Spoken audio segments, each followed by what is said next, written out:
Hello everyone, সবাই কেমন আছো? আশা করছি সবাই ভালো আছো। তো তোমরা অনেকেই হয়তো জাতীয় বিশ্ববিদ্যালয়ের সমাজকর্ম বা সোশ্যাল ওয়ার্ক সাবজেক্টটি পেয়েছো। তো এই সাবজেক্টে তোমাদের প্রথম বর্ষে কি কি বই পড়তে হবে এবং তোমরা কোন কোন বই কিনবে সেই বিষয়ে তোমরা হয়তো অনেকেই জানো না। এবং তোমরা আরও একটি বিষয় জানো না যে তোমাদের অনার্স প্রথম বর্ষে কিন্তু দুইটা করে ইন কোর্স পরীক্ষা হবে এবং দুইটা করে কেন্দ্রীয় মডেল টেস্ট হবে। তো সেই বিষয়ে হয়তো তোমরা অনেকেই জানো না যে ইন কোর্স পরীক্ষাটা কি এবং কেন্দ্রীয় মডেল টেস্ট কি, এবং কিভাবে বা এই ইনকোর্স পরীক্ষার নাম্বার জাতীয় বিশ্ববিদ্যালয়ে পাঠানো হয়ে থাকে। তো সেই বিষয়ে আজকে আমি তোমাদেরকে বিস্তারিতভাবে জানাবো। তো চলো তার আগে আমরা দেখে নেই যে তোমাদের অনার্স প্রথম বর্ষে কি কি বই আছে সমাজকর্ম বিভাগে। তো তার আগে তোমরা কিন্তু এই সোশ্যাল ওয়ার্কের বাংলা যে সমাজকর্ম সেটা কিন্তু শিখে নিবে, যেহেতু তোমরা সমাজকর্ম সাবজেক্টে ভর্তি হয়েছো। তো এখানে তোমরা দেখতে পাচ্ছ যে ফার্স্ট ইয়ারের বুক লিস্ট। তো এখানে বাম পাশে আছে পেপার কোড আর এখানে আছে পেপার টাইটেল, এখানে মার্কস আর ক্রেডিট। তো এখানে মার্কসের ক্ষেত্রে দেখতে পাচ্ছ 100 নাম্বার। আচ্ছা, আমরা ইনকোর্সটার বিষয়ে একটু পরে আসছি। তো প্রথমে আমরা দেখে নিই যে প্রথম সাবজেক্টটা কি আছে। এটা হচ্ছে ইন্ট্রোডাকশন টু সোশ্যাল ওয়ার্ক, যেটির বাংলা হচ্ছে সমাজকর্ম পরিচিতি। তো জাতীয় বিশ্ববিদ্যালয় থেকে তোমাদেরকে কিন্তু সাবজেক্টের নামগুলো সবগুলো ইংরেজিতে দেওয়া থাকে। তো আমি তোমাদের বোঝার সুবিধার্থে এই নামগুলো বাংলায় অনুবাদ করে দিয়েছি, যেন তোমরা এই বইগুলো লাইব্রেরিতে খুব সহজে খুঁজে পেতে পারো। কারণ লাইব্রেরিতে অনেক সময় ইন্ট্রোডাকশন টু সোশ্যাল ওয়ার্ক বললে তোমরা বইটা নাও পেতে পারো, কিন্তু যদি তোমরা বাংলায় বলো যে সমাজকর্ম পরিচিতি, তাহলে কিন্তু তোমরা বইটা পেতে পারো। তো সেই জন্যই আমি বাংলা অনুবাদ করে দিয়েছি। তো ইন্ট্রোডাকশন টু সোশ্যাল ওয়ার্ক এর বাংলা হচ্ছে সমাজকর্ম পরিচিতি। এটার মার্কস হচ্ছে 100 নাম্বার এবং ক্রেডিট হচ্ছে 4 ক্রেডিট। তো এখানে 100 নাম্বার যে আছে, এই 100 নম্বরের পরীক্ষা কিন্তু দুই ভাগে হয়ে থাকে। একটা হচ্ছে অনার্স প্রথম বর্ষের যে ফাইনাল পরীক্ষাটা, অর্থাৎ জাতীয় বিশ্ববিদ্যালয়ের প্রশ্নপত্রে যেই পরীক্ষাটা হয়ে থাকে 1 বছর পরে, মানে তোমরা যে এখন ভর্তি হলে তার 1 বছর পরে যেই পরীক্ষাটা হবে, সেই পরীক্ষাটা হবে অনার্স প্রথম বর্ষের ফাইনাল পরীক্ষা। সেই পরীক্ষাতে এই 100 নম্বরের যে সাবজেক্টগুলো থাকবে সেই সাবজেক্টগুলোতে জাতীয় বিশ্ববিদ্যালয় থেকে প্রশ্ন করা হবে 80 নম্বরের।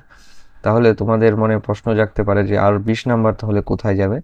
আর 20 নাম্বার তোমাদের ইনকোর্স পরীক্ষাতে যাবে, যে ইনকোর্স পরীক্ষাটা তোমাদের কলেজ কর্তৃপক্ষ নিয়ে থাকবে। তো তোমাদের দুইটা ইনকোর্স পরীক্ষা হবে, সেই দুইটা ইনকোর্স পরীক্ষার নাম্বার গড় করে যত নাম্বার হবে, মনে করো তোমাদের ইনকোর্স পরীক্ষাটা হবে 20 নাম্বারে। তো তোমরা দুইটা ইনকোর্স দিবে, একটা ইনকোর্সে পেলে 12 আর একটা ইনকোর্সে পেলে 10, তাহলে তোমরা মোট পেলে 22।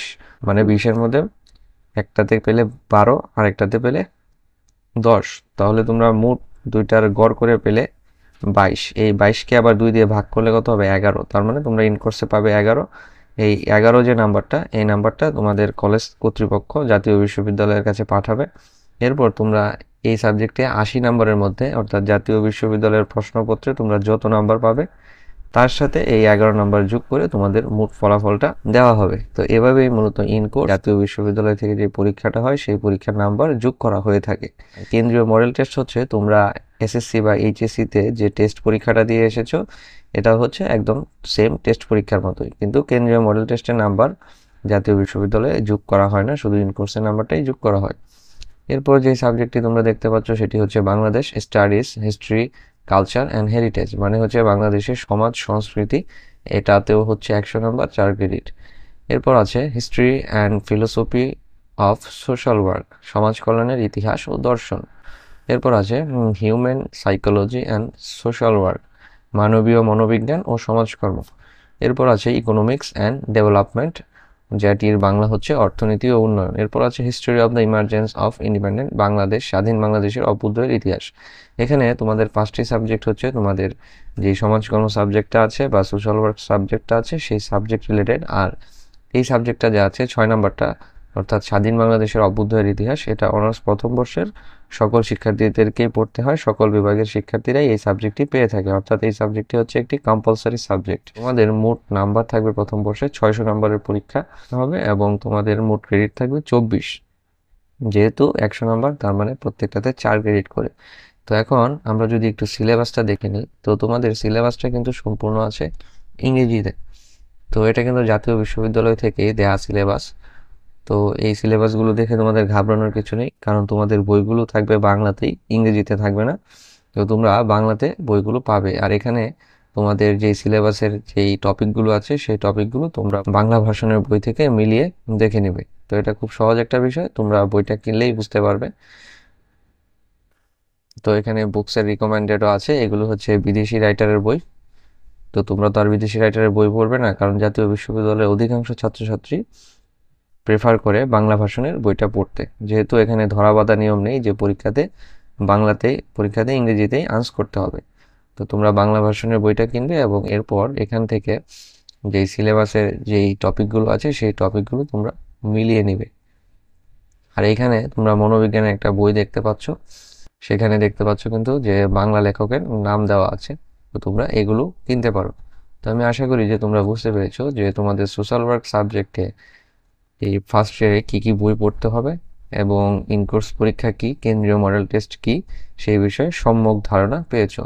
তো এখন তোমরা এটাও যদি জেনে না থাকো যে জাতীয় বিশ্ববিদ্যালয়ে যে ফার্স্ট ক্লাস, সেকেন্ড ক্লাস এবং থার্ড ক্লাস কত নাম্বার পেলে হয়, তো তোমরা যদি সেই বিষয়ে না জেনে থাকো, তবে আমার এই ভিডিওর এন্ড স্ক্রিনে তোমরা একটি ভিডিও পেয়ে যাবে। সেই ভিডিওতে আমি বিস্তারিতভাবে বুঝিয়ে দিয়েছি যে জাতীয় বিশ্ববিদ্যালয়ের নাম্বার বন্টনটা কিভাবে হবে এবং কত নাম্বার পেলে ফার্স্ট ক্লাস, সেকেন্ড ক্লাস এবং থার্ড ক্লাস পাওয়া যায় সেগুলো জানতে পারবে। তো আমার এই ভিডিওটি যদি তোমাদের ভালো লেগে থাকে তবে আমার চ্যানেলটিকে সাবস্ক্রাইব করে রাখবে। আমি তোমাদের জন্য প্রয়োজনীয় বা দরকারি ভিডিওগুলো আপলোড দিয়ে দিব। তো সেই পর্যন্ত তোমরা সবাই ভালো থেকো। ধৈর্য ধরে ভিডিওটি দেখার জন্য তোমাদের সবাইকে অসংখ্য ধন্যবাদ।